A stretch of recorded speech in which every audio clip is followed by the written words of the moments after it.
University మంచి భవిష్యత్తు కోసం తెలుగు విద్యార్థులు ఇష్టపడే యూనివర్సిటీ. కాల్ 9059052378 9059052379. ఎంతకాలం గడిచినా కూడా హిట్ పాటలని, అద్భుతమైన సంగీతాన్ని మన మనసుల్లో అలా చొచ్చుకుపోయేలాగా మనకు అందించిన మహనీయుడు ఘంటసాల మాస్టారు. వారి పూర్తి పేరు అందరికీ తెలుసుగా, ఘంటసాల వెంకటేశ్వరరావు గారు. మాస్టారు 50వ సంవత్సరంలో సినీ పరిశ్రమకు వచ్చి ఆ తర్వాత 74 వరకు దాదాపు 3000కు పైగా పాటలు పాడిన విషయం కూడా తెలుసు. దీంతో పాటు 100 సినిమాలకి సంగీత దర్శకత్వం నిర్వహించారు. అంతకుముందు ఏం చేశారో చాలామందికి తెలియదు. దేశభక్తుడిగా వారు దేశం కోసం జైలుకు కూడా వెళ్ళారు. అంతటి గొప్పవారి స్మృతులు తలుచుకోవడం అంటే మనందరికీ అదృష్టం. వారికి 5గురు సంతానం. అండ్ ఈ 5గురు అదృష్టవంతుల్లో ఘంటసాల సుగుణ గారు. సుగుణ గారిని పలకరించి ఘంటసాల మాస్టర్ జ్ఞాపకాల్లోకి వెళ్దాం కదా ఇవాళ. నమస్కారం సుగుణ గారు. నమస్తే. మాస్టర్ని చూసినట్టే ఉందన్న విషయం చాలామంది మిమ్మల్ని చూసి నుదుటి దగ్గర ఎస్పెషలీ కళ్ళు పోలిక అలా ఉట్టిపడుతోంది. మాకు అందరికీ ఇవి వచ్చాయండి ఇక్కడ దాకా. అది అవును, అందరికీ వచ్చాయా? అవును, రత్నకుమార్ గారిని కూడా అలా చూస్తే అనిపిస్తారు. అవును, అంటే ఆయన ఎలా మొదలు పెట్టాలో కూడా తెలియదండి. ఇవాళ పొద్దున్నే ఎవరో ఫోన్ చేసి మనసున మనసై పాట తలుచుకుంటూ ఎంత గొప్ప పాట కదా అన్నారు. అంటే ఎన్ని తరాలు గడిచినా కూడా ఆ పాటలు ఇప్పటికీ అలా ఉన్నాయంటే మీకు ఏమనిపిస్తుంది ఒక కూతురుగా? అంటే మేము మిస్ చేయం నాన్నగారిని. చిన్న 13 ఏళ్ళప్పుడు నాన్నగారు పోయారు. అప్పటికి ఇంకా నాన్నగారు ఈ పేరు ప్రతిష్టలు వచ్చేవాళ్ళు. Every week almost every alternate day బస్సుల నిండా జనాలు వచ్చేవాళ్ళు తిరుపతి నుంచి. మా ఇంటి దగ్గర స్టార్ట్ అవుతుంది ఫస్ట్ మా ఇల్లు. మా ఇల్లు దాటిన 10 ఏళ్ళ తర్వాత ఎన్టీ రామారావు గారి ఇల్లు. అలా అందరూ వరుసగా ఉంటాయి. సో నాన్నగారిని చూడడానికి అందరూ వస్తారు, అంతమంది వస్తారు. అంటే మేము కిటికీలోని చూస్తూ ఉండేవాళ్ళం వాళ్ళందరినీ. నాన్నగారు వెళ్ళి అందరినీ పలకరించేవాళ్ళు. So we know that he's a celebrity. అందరూ అలాగే ఉంటారు అనుకునేవాళ్ళం.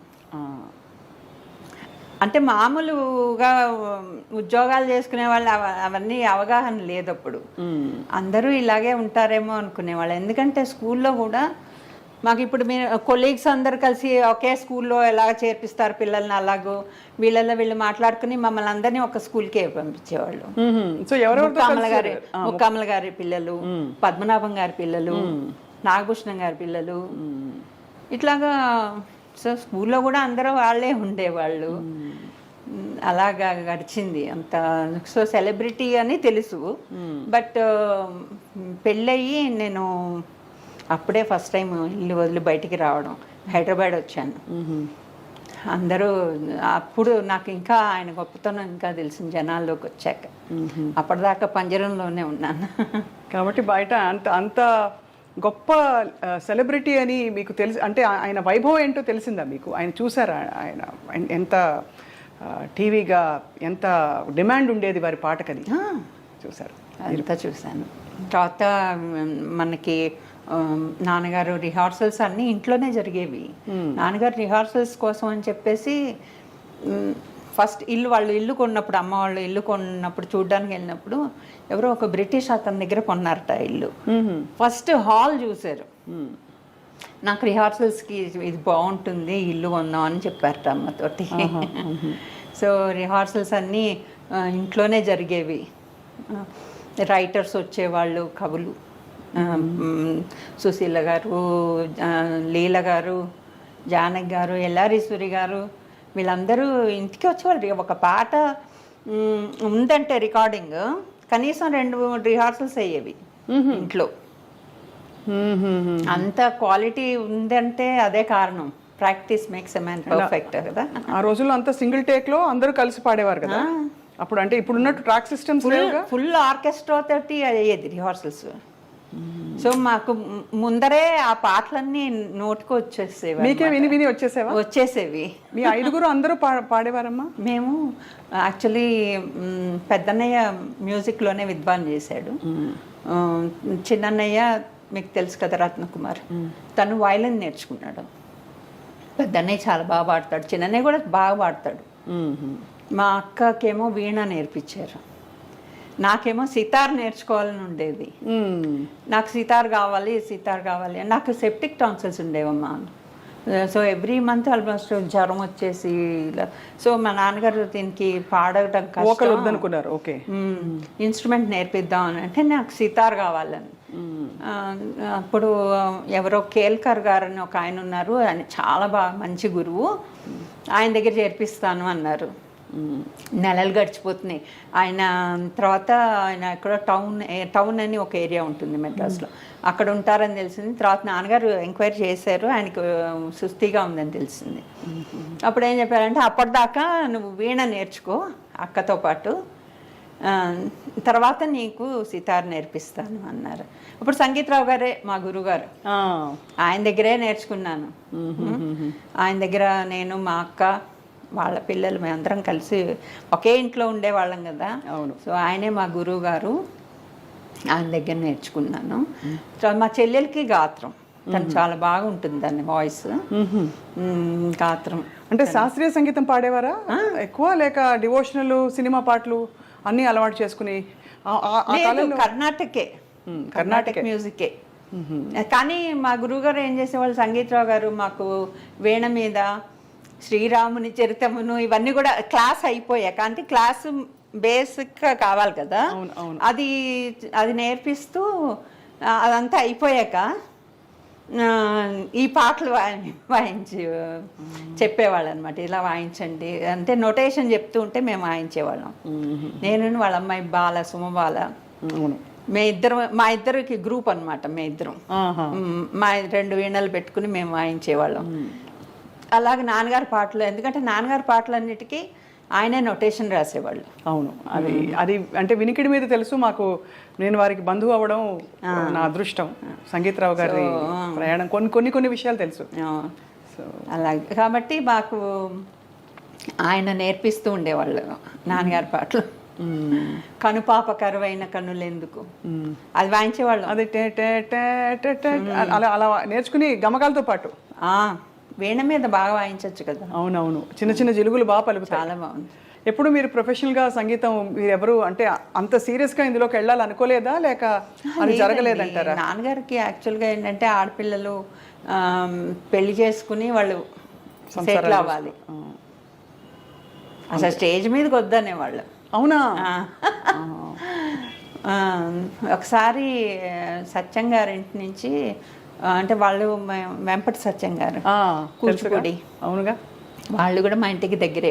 ఆయన స్టార్ట్ చేసిన కొత్తలో అట వాళ్ళ మిస్సెస్ ఆవిడ ఆంటీ వచ్చి అమ్మని, మీ అమ్మాయిని పంపించమన్నారు అని అంటే నాన్నగారు ఒప్పుకోలేదు, డ్యాన్స్ వద్దు అని చెప్పేశారు. అయ్యో. ఆ తర్వాత మళ్ళీ భలే తమ్ముడు, ఇది ఎన్టీఆర్ గారి సినిమా అనే దాంట్లో డ్యూయల్ రోల్ ఉంటుంది. దాంట్లో చిన్నపిల్లాడు కావాలి, కరెక్ట్గా మాస్టర్ మీ 2వ అమ్మాయి సూట్ అవుతుంది అని అడిగారట. తీసుకురండి స్క్రీన్ టెస్ట్కి. ఇంటికి వచ్చి చెప్తే వాళ్ళిద్దరూ బాగా డిస్కషన్ చేసుకున్నారు, అమ్మ నాన్నగారు ఇద్దరు డిస్కస్ చేసుకుని మళ్ళీ మనం వినాం కదా అంత చిన్నప్పుడు. తర్వాత ఏమైందో వద్దనుకున్నారు. అట్లాగ వచ్చాయి. కానీ రేడియోకి మాత్రం మేమందరం ప్లే బ్యాక్ కదా, అదే ఆ బ్యాక్ వరకు ఓకే, అంతే తెర వెనుక మనుషులం. అదే అన్నయ్య కూడా డబ్బింగ్ వాయిస్ మీదే బతికాడు. రేడియో స్టేషన్కి మాత్రం రెగ్యులర్గా వెళ్ళేవాళ్ళం. ఎవ్రీ వీక్ మేము లేకుండా పిల్లల ప్రోగ్రామ్ జరగదు అంతే.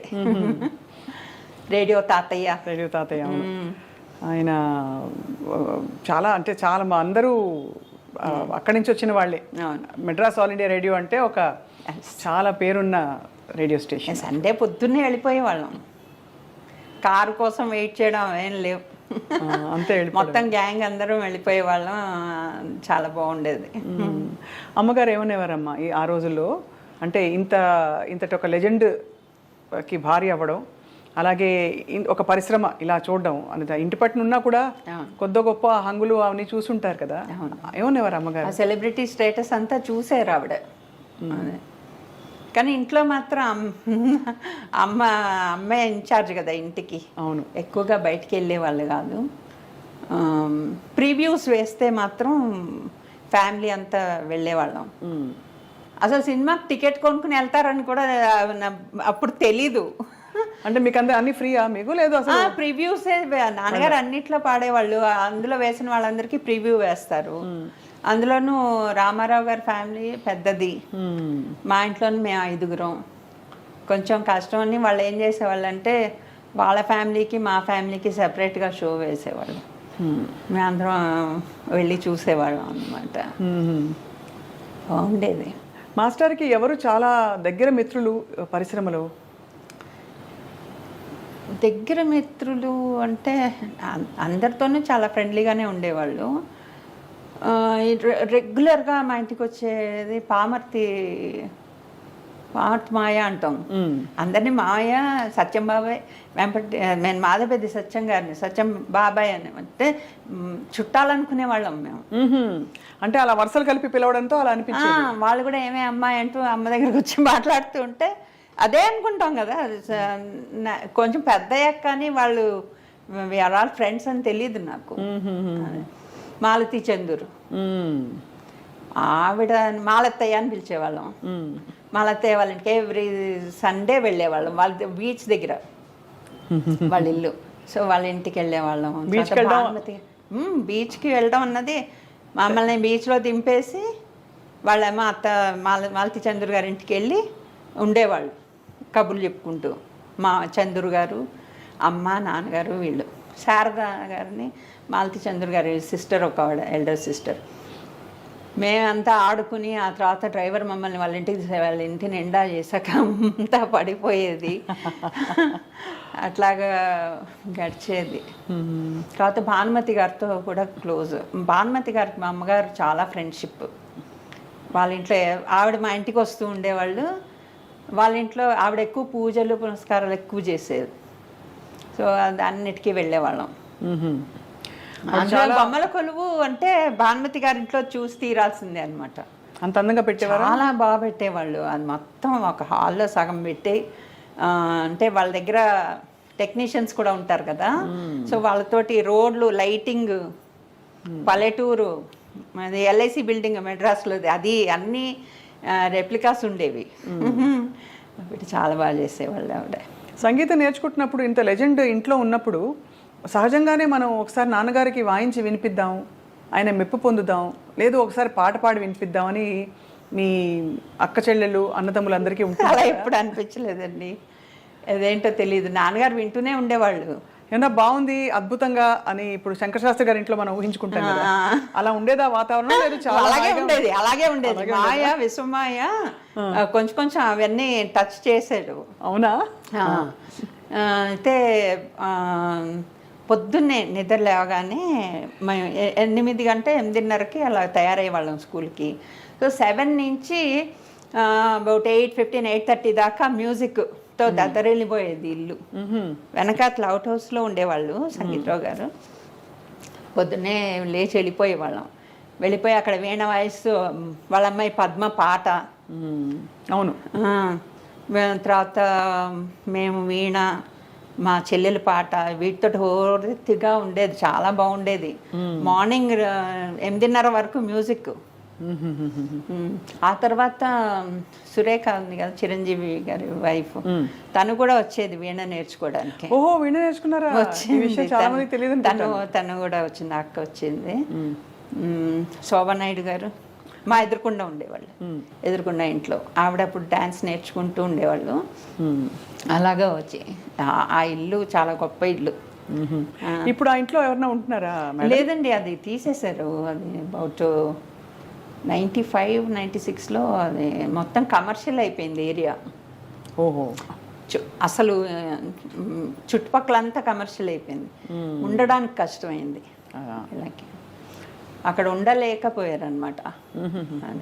దాంతో ఇంకా ఇటు పక్క వాళ్ళు కూడా అమ్మేశారు. ఇంకా మధ్యలో వీళ్ళు ఒక్కళ్ళే ఉండిపోయి ఇంకా వాళ్ళు కూడా అమ్మేసి అక్కడే కొనుక్కున్నారు. టీ నగర్ వదలలేక అక్కడే కొంచెం లోపలికి ఇల్లు కొనుక్కున్నారు. అసలు మాస్టారు సంగీతాభ్యాసం చాలామంది గురువుల దగ్గర చేశారా మేడం? చాలామంది పట్టాయన సీతారామ శాస్త్రి గారే కదా, ఆయన దగ్గరికే వెళ్ళారు, ఆయన దగ్గరే నేర్చుకున్నారు.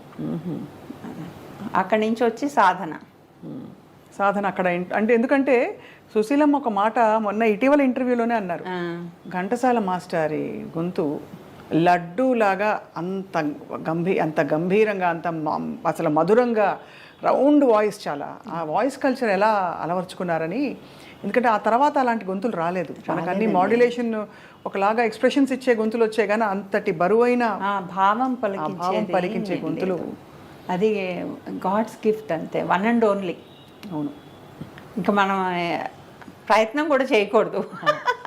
అంటే అలా పాడాలని చాలా మంది ప్రయత్నిస్తారు, వారు పాడేటప్పుడే చెప్తారు, చాలా వినయంగా చెప్తారు ఈ మాటని. అవును. మీరు తెర మీద నాన్నగారి గొంతు విన్నప్పుడు, హీరోలను చూసినప్పుడు ఎలా ఉండేది? మీరందరూ మాట్లాడుకున్నప్పుడు, మీ సిస్టర్స్ అండ్ బ్రదర్స్? నాన్నగారు పాడుతున్నారని అలాగే ఉంటుంది కదా, అంతే తప్ప అంతకంటే. ఆల్రెడీ వినేసి ఉంటాం ఇంట్లో. ఓహోహో, సో పాట వచ్చేసింది, కంట వచ్చేసింది ఇంట్లో ఆల్రెడీ వచ్చింది, ఇప్పుడు ఈ పాట వస్తుంది. అది ఎలా ఉండేది ఘంటసాల మాస్టర్ వ్యక్తిత్వం? అంటే మాకు పాట ద్వారానే తెలుసు, మాకు విన్నవాళ్ళు చాలా మృదువుగా మాట్లాడతారు. బాలు గారు చెప్పారు 2-3 సందర్భాలు. చాలా ఇది ఆయన ఎప్పుడు వాయిస్ రేస్ చేసిగా నేను ఎరగను అసలు. మా అమ్మగారు ఇంత పని మీద వచ్చేవాళ్ళు, తొందరగా రెడీ అవ్వండి అది ఇది అని. మా అమ్మగారిని రాజీ అని పిలిచేవాళ్ళు, ఎందుకో తెలియదు నాకు. అమ్మ పేరు సావిత్రి. అవును, సావిత్రి గారు. అవును. కానీ రాజీ రాజీ అనే పిలిచేవాళ్ళు. అది ఎందుకు అలా పిలుస్తున్నారని అడిగేంత వయసు లేదు అప్పుడు. తర్వాత అడిగాం అమ్మని, అమ్మ రాజీ ఏంటంటే ఏమో అలా పిలిచారు అని. మమ్మల్ని కేకలేస్తుంటే ఎందుకు కేకలేస్తావు, వాళ్ళని అరవద్దు అనేవాళ్ళు. చాలా ఎప్పుడు చాలా సున్నితంగా ఉండేవారు. ఆ రోజుల్లో బాగా పెద్ద పెద్ద విద్వాంసులు బడే గులాం అలీ ఖాన్ గారా? బడే గులాం అలీ ఖాన్ గారు అంటే అప్పటికి మేము పుట్టలేదు. ఆయన వచ్చి ఆయనకి ఎవరు ఇది ఇవ్వలేదు, షెల్టర్ ఇవ్వలేదు. ఆయన బృందం షెల్టర్ ఇవ్వకపోతే నాన్నగారి ఇంటికి తీసుకొచ్చారట. అప్పటికి ఇల్లు కొనేసారు. ఆ ఇంట్లో మేడ మీద వాళ్ళని ఉండమని చెప్పి అని ఇంట్లో భోజనాలు వంటలన్నీ మొత్తం అమ్మని కదిపించామంటే ఇదే చెప్తుంది. ఇప్పుడు మాట్లాడే పరిస్థితిలో లేరు అమ్మ, కానీ అవన్నీ విన్నాం, చాలాసార్లు విన్నాం. ఇన్ని చపాతీలు చేయడం వాళ్ళ కోసం ప్రత్యేక అంటే చపాతీలు మామూలుగా మన ఇళ్లలో అంటే సౌత్ ఇండియన్ హోమ్స్ లో ఎక్కువ తెలీదు కదా, కానీ అమ్మకి అలాగే ట్రైనింగ్ అయింది. ఓహో, అంటే చపాతీలు ఒత్తడం కూడా అదొక ఆర్ట్ అండి, రౌండ్ గా ఇండియా మ్యాప్ లో వస్తుంది అలవాటు లేకపోతే. అలాగూ ఇంత దొంతరగా చేసి పైకి పంపించాలన్నమాట. వాళ్ళ మొత్తం చాలా మంది ఉన్నారు అప్పుడు ఆయనతో పాటు వచ్చిన వాళ్ళు. అప్పుడు తర్వాత ఆయన చాలా వెళ్ళేటప్పుడు ఆశీర్వదించి వెళ్ళారు అని అంటారు. అయితే ఆయన చెప్పారు అంటే ఒక చిన్న స్టోరీ ఇది, మరి నాకు పూర్తిగా తెలీదు. అమ్మ ఒకసారి చెప్పింది, అక్కడ పాకిస్తాన్ సైడ్ ఎక్కడో ఆయన ఉండే దగ్గర వెనకాతల ఒక చెట్టు ఉండేదిట, సరస్వతి వృక్షం అని ఏదో అనేవాళ్ళట దాన్ని. నాన్నగారు నేను వచ్చి ఒకసారి నువ్వు దాని కింద కూర్చుని పాడు, ఆవిడ బ్లెస్సింగ్స్ ఉంటాయి, సరస్వతీదేవి నిన్ను ఇది చేస్తుందని చెప్పారట. ఆయన ఇన్వైట్ చేశారు నాన్నగారిని. కానీ నాన్నగారు ఎప్పుడు వెళ్ళలేదు. But this is something I remember about బడే గులాం అలీ ఖాన్. ఆయన మరి నాన్నగారి పాట విన్నప్పుడు ఆయనకి నాన్నగారి పాట ఆయన కూడా చాలా ఎంజాయ్ చేశారు నాన్నగారు. అందుకనే ఆయన పిలిచారు అక్కడికి. ఆ సరస్వతీదేవి దేని కింద నువ్వు కూర్చుని ఒకసారి పాడాలి అని చెప్పేసి, అది ఎన్ని జన్మలు ఎత్తినా నీకు ఆ కంఠం ఉండిపోతుంది, ఆ చెట్టు పవర్ అది, రమ్మన్నారట. ఇంత సంగీతం తెలిసిన నాన్నగారు ఘంటసాల వెంకటేశ్వరరావు గారు ఎప్పుడైనా అంటే కచేరీలు చేయడం, శాస్త్రీయ కచేరీలు చేయడం ఆనవాయితీ ఉండేదా ఆ రోజు? అది ఒకటి అంటే రాగాలాపన, మనోధర్మ సంగీతంతో ఆయనకి కొన్ని పాటలు పాడితే కొంచెం ఫీల్ అయ్యే వాళ్ళు ఇంటికి వచ్చి, ఇలాంటి పాటలు పాడాల్సి వస్తుంది అని.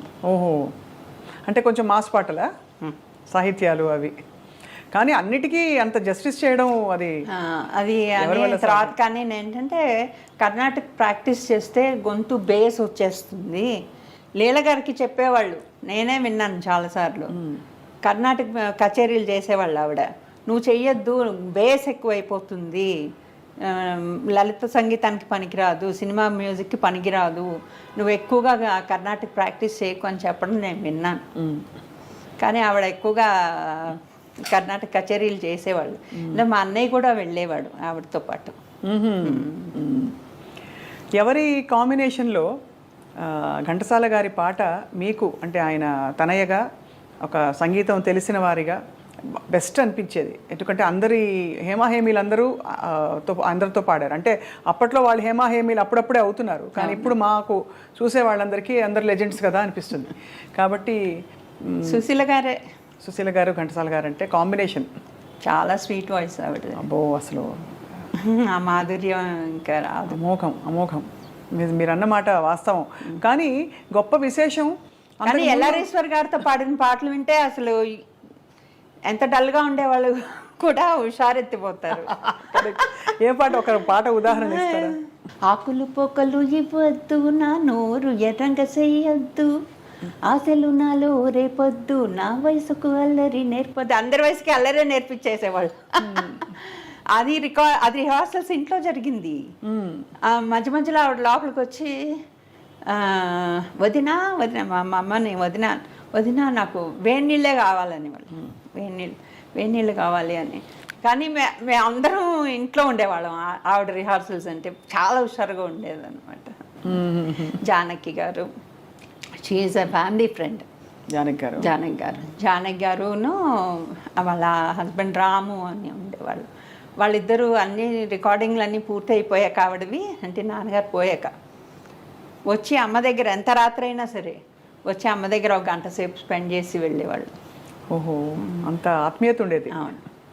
అలాగే జూనియర్ సముద్రాల గారు నాన్నగారు పోయిన సంవత్సరం అంతా వాళ్ళ ఇల్లు కోడంబాకం. అంటే ఇక్కడి నుంచి మనకి అమీర్పేట అంత దూరం ఉంటుంది. అక్కడి నుంచి రోజు సాయంత్రం నడుచుకుని వచ్చేవాళ్ళు. వచ్చి అమ్మ దగ్గర రాత్రి 8 గంటల దాకా కూర్చుని తర్వాత ఇంటికి వెళ్ళేవాళ్ళు. వాళ్ళతో ఉన్న అనుబంధం వేరు. వాళ్ళ మనవరాలనే మా అబ్బాయికి చేసుకున్నాం. వాళ్ళు కార్డు మీద సంగీత సాహిత్యాల మేలు కలయిక అని రాశారు వాళ్ళ ఫ్యామిలీ వాళ్ళు.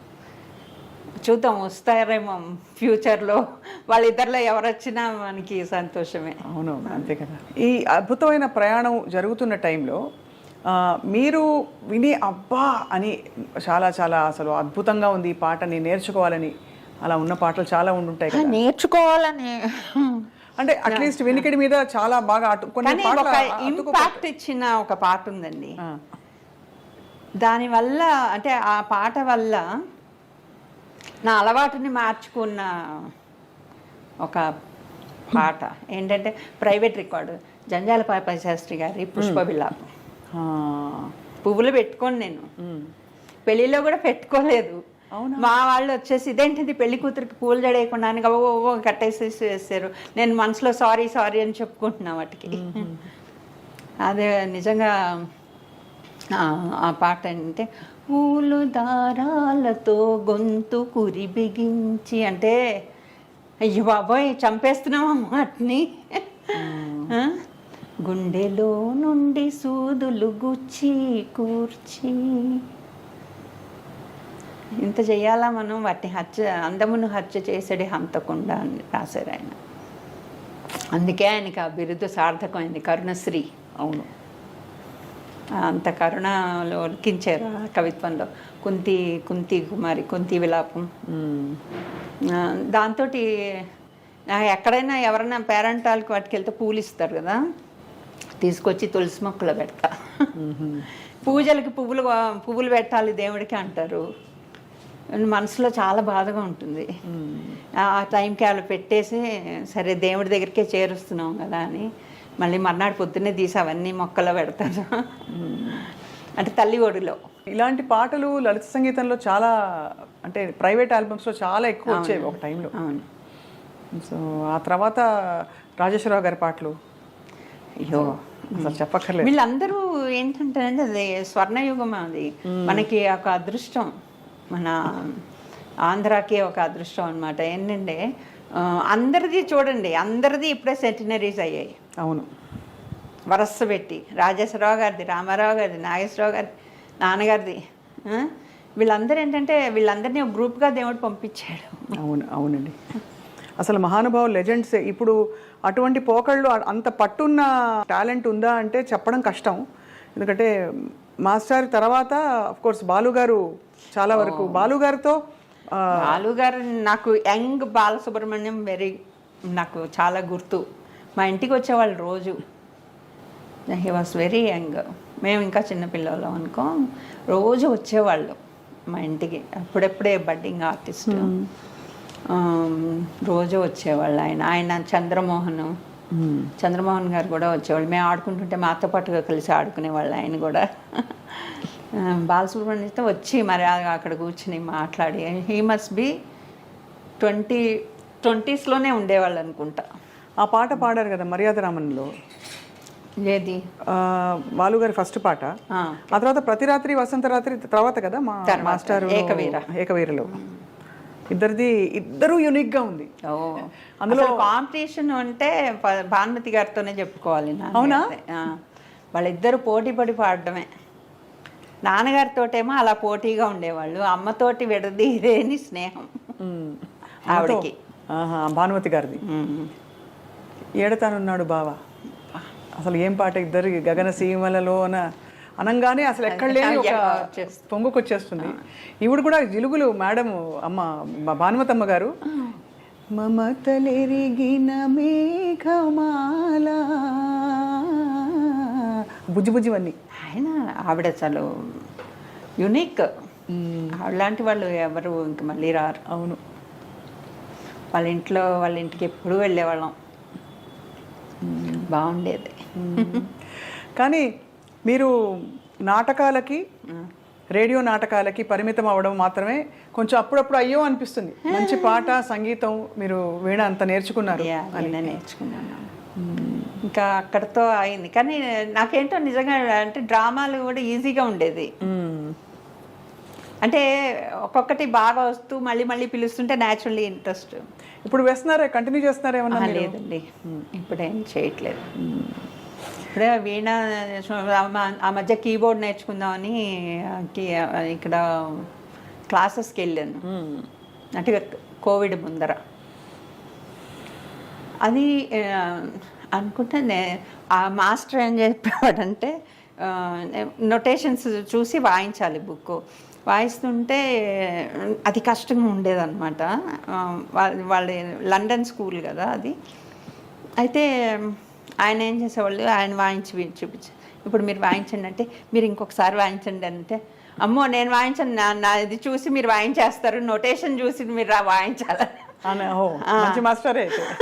నొటేషన్ చూసి వాయించండి, మీరు ఇంకోసారి వాయించండి అంటే మీరు పట్టేస్తారు మేడం, నేను అలా చేయను అని. అంటే నాకు అలా వచ్చేసేది. ఏదో ఇప్పుడు కొత్త పాటలు ఉన్నాయి కదా. ఏం పాటలు ఇప్పుడు బాగా? మీరు మహేష్ బాబు సాంగ్స్ ఇవన్నీ అవన్నీ కూడా వాయించేసేదాన్ని కీబోర్డ్ మీద. సో అయితే మీకు ఈ ప్రావీణ్యం ఉంది బాగా మీకు, అంటే సంగీత పరికరాలు చేస్తుంది.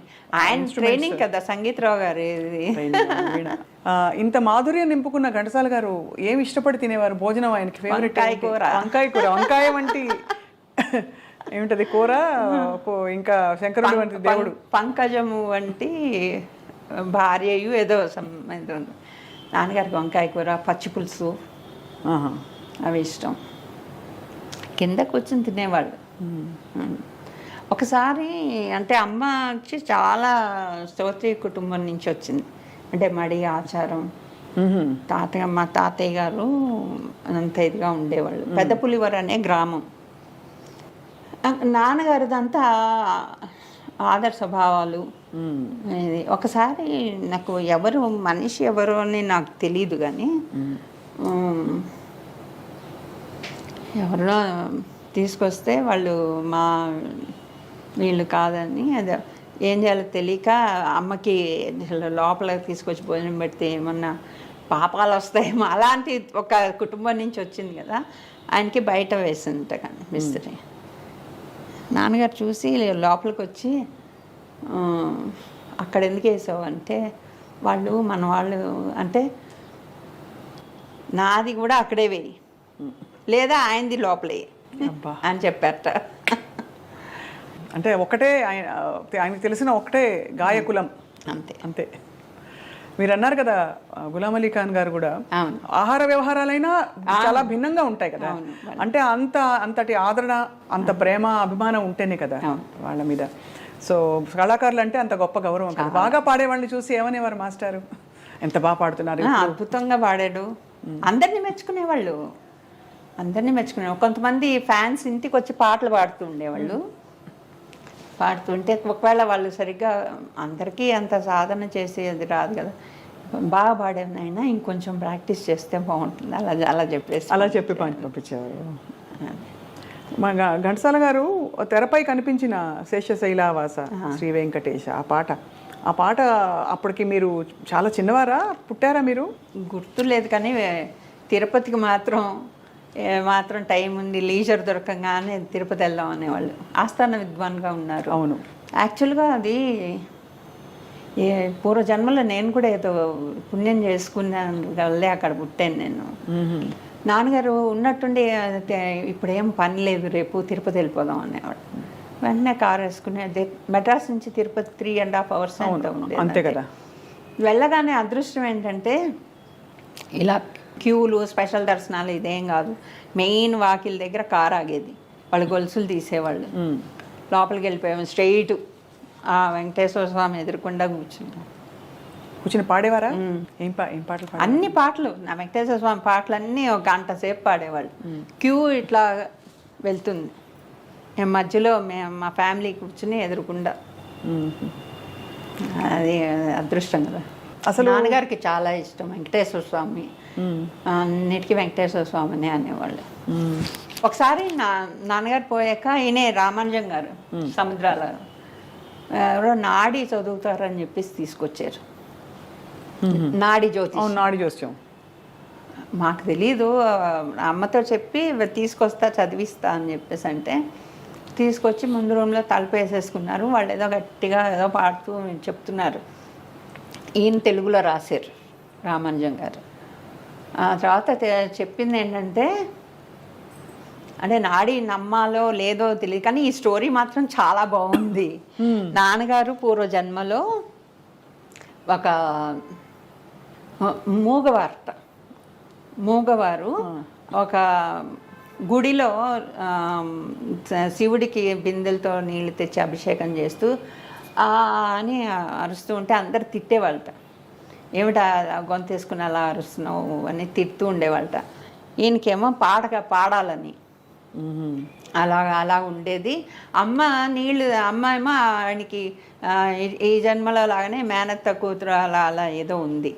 అయితే అమ్మ నీళ్లు తీసుకొచ్చేదిట, పోసేవాళ్ళు, ఇలాగైంది. అందువల్లే ఆయనకి ఈ జన్మలో ఆయన శివుడి దీంతో ఆయనకి ఆ కంఠం వచ్చింది అని చెప్పేసి చెప్పారు నాడిలో. గొప్పగా ఉంది వినడానికి. చాలా నాడి అంటే చాలా వరకు చాలా మందికి ప్రూవ్ అయినవి చూసాం. అంటే నేను కూడా ఒకసారి ట్రై చేశాను నాడి జోస్యం. వెళ్ళి వాళ్ళు టపటప చెప్పేస్తా, ఎలా చెప్తారో తెలియదు కానీ మొత్తానికి ఏదో చాలా వరకు ఇన్ఫర్మేషన్ ఇస్తారు. దాంట్లో నాన్నగారి గురించి చెప్పినది ఏమన్నా చెప్పారా? మళ్ళీ ఇప్పుడు ఘంటసాల మాస్టారు అదే ఇంతవరకే తెలుసు. ఇంతవరకే బుక్కులో రాశారు రామానుజం గారు. అమ్మ దగ్గర ఉండాలి బుక్కు, ఎక్కడుందో తెలీదు, అడగాలి. నాకు ఇప్పుడు సడన్గా గుర్తొచ్చింది, ఈసారి అడుగుతాను. అది ఎందుకంటే అది చాలా పెద్ద ప్రశ్న. ఇంట్లో పిల్లలు ఎవరికి వచ్చిందమ్మా ఘంటసాల గారి పాట? అంటే పిల్లలంటే మీ తర్వాత తరం వాళ్ళకి. మా తర్వాత తరం వాళ్ళంటే మా రతన్ కూతురు, తను డబ్బింగ్ ఆర్టిస్టే, తను డబ్బింగ్ చెప్తుంది. డబ్బింగ్ వరకే ఉంది అందరికీ. కానీ మ్యూజిక్ మా పెద్ద అబ్బాయి వోకల్ నేర్పించాను.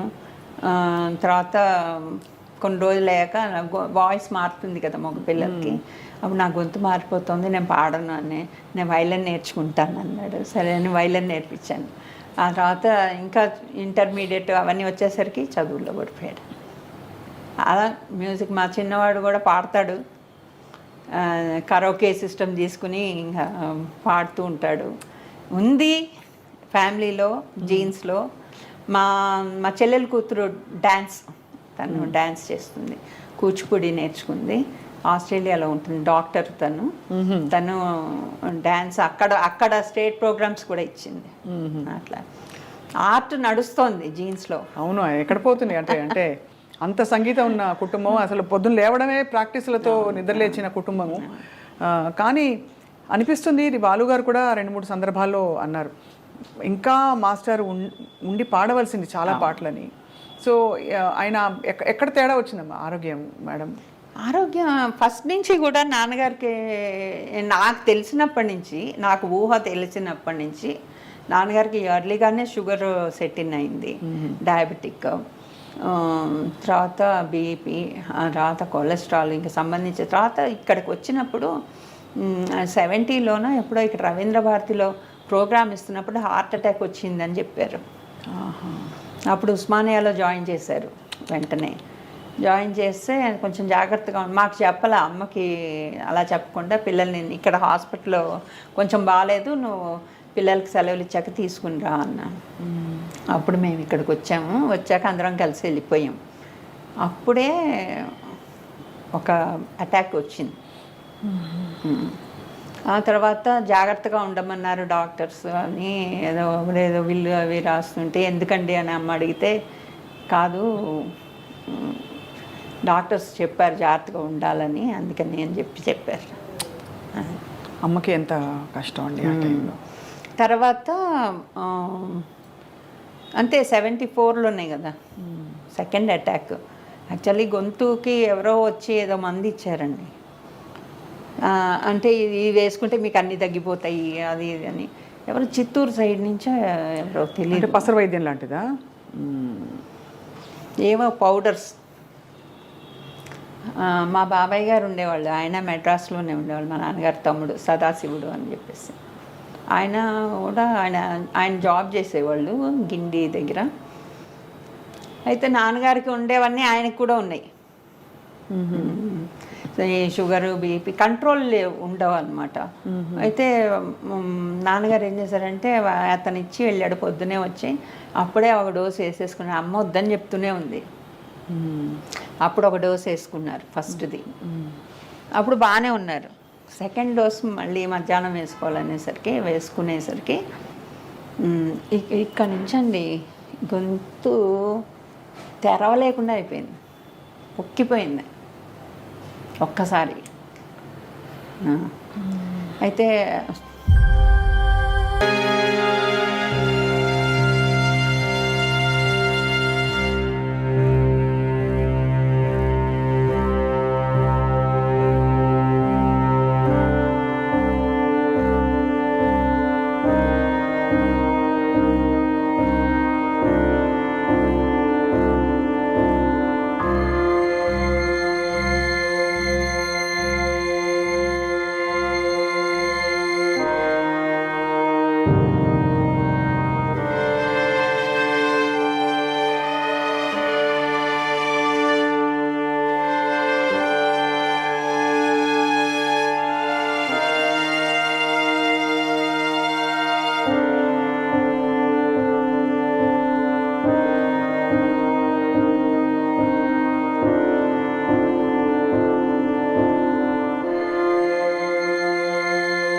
మా బాబాయ్ గారు వచ్చారు కారు వేసుకుని.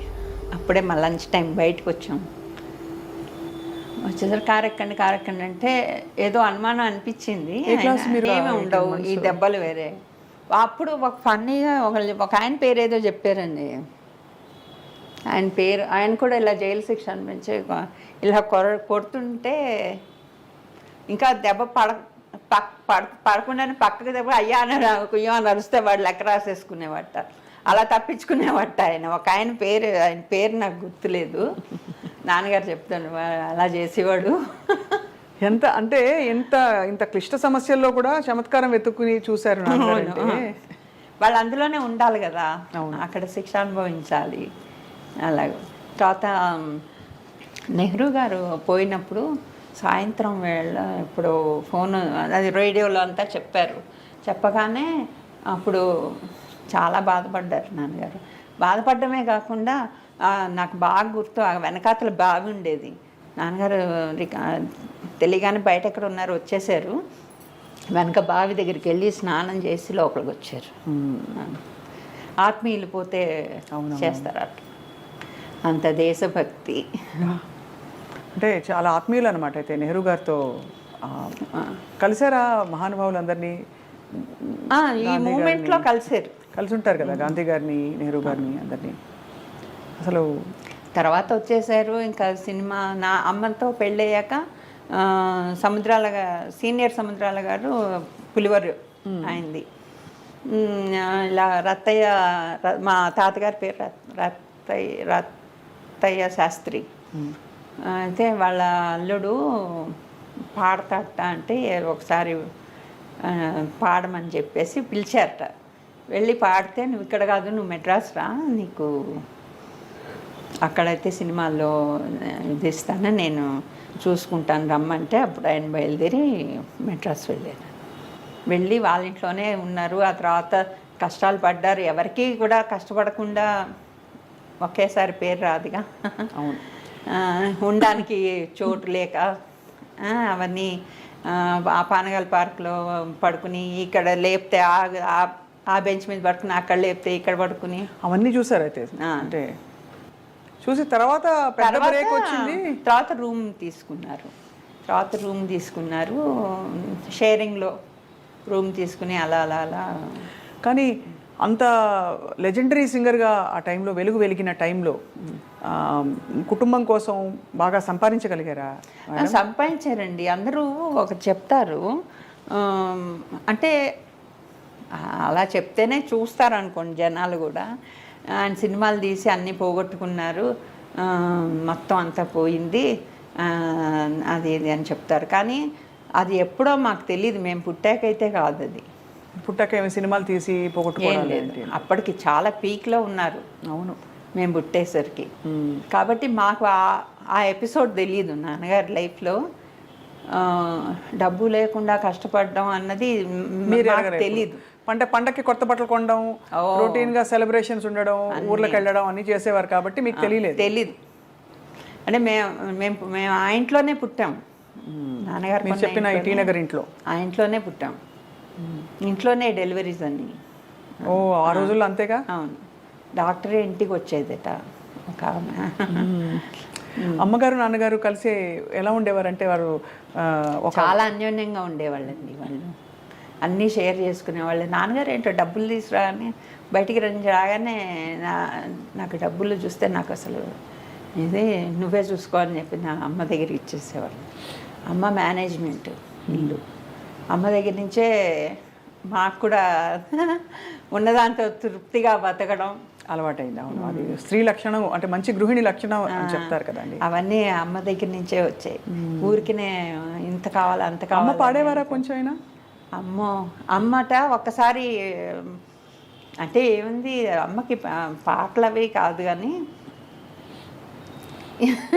కాపురానికి వచ్చిన కొత్తల్లో వరలక్ష్మి వ్రతం ఏదో అవుతుంటే మా నాయనమ్మ గారేమో మంగళహారతి పాడు అంటే మంగళహారతులు పాడతారు కదా పల్లెటూళ్ళలో. వస్తే నాన్నగారు వచ్చి బయట నుంచున్నారట. అంటే మా నాయనమ్మ గారు చూసి ఏంట్రా బయట నుంచున్నా ఏంటి, లోపలికి రా అంటే కాదే నేను లోపలికి వస్తే నేను కొడుతున్నాను అనుకుంటారు దాన్ని, అందుకని బయట నుంచున్నా అని చెప్పారు. ఆ తర్వాత ఎప్పుడు మా అమ్మగారు నోరిప్పలేదు అని. ఇప్పుడు వినడానికి ముద్దుగా ఉంది కానీ అప్పుడు అమ్మ ఎలా ఫీల్ అయి ఉంటారు అని. ఎందుకంటే ఒక లెజెండ్ పక్కన ఉండడం ఒక సామాన్య స్త్రీగా అయ్యో చాలా కష్టం. అంతెందుకండి, మా పెద్దన్నయ్య 2-3 సినిమాలు మ్యూజిక్ చేశాడు. మ్యూజిక్ చేస్తే నాన్నగారికి పాట చెప్పాలి. అది ఎంత కష్టమైన పనో చూడండి. నాన్నగారి చేత పాడించాలా? నాన్నగారి చేత వాడి సినిమాలో పాట పాడించాలి. వస్తాడే మా బావ అనుకుంటా సినిమా, నాకు అలా వేగ్గా గుర్తుంది. అయితే ఇంట్లో తిరుగుతున్నట్టు నాన్నగారేమో ఇక రేపు రికార్డింగ్ వారం ముందర నుంచి ఎదురు చూస్తున్నారు. వాడు నాన్నగారు వస్తే అటు తిరుగుతాడు ఇటు తిరుగుతాడు. ఇంక చివరికి అమ్మ దగ్గరికి వెళ్ళి నీ కొడుకు నాకు పాట చెప్తాడా చెప్పడా అని అడిగారట. అడిగితే అప్పుడు మా అన్నయ్యని పిలిచి పాట చెప్పరా నాన్నగారికి పాట చెప్పకపోతే రేపు ఎలా పాడతారు అని అంటే నాన్నగారు రూమ్లోకి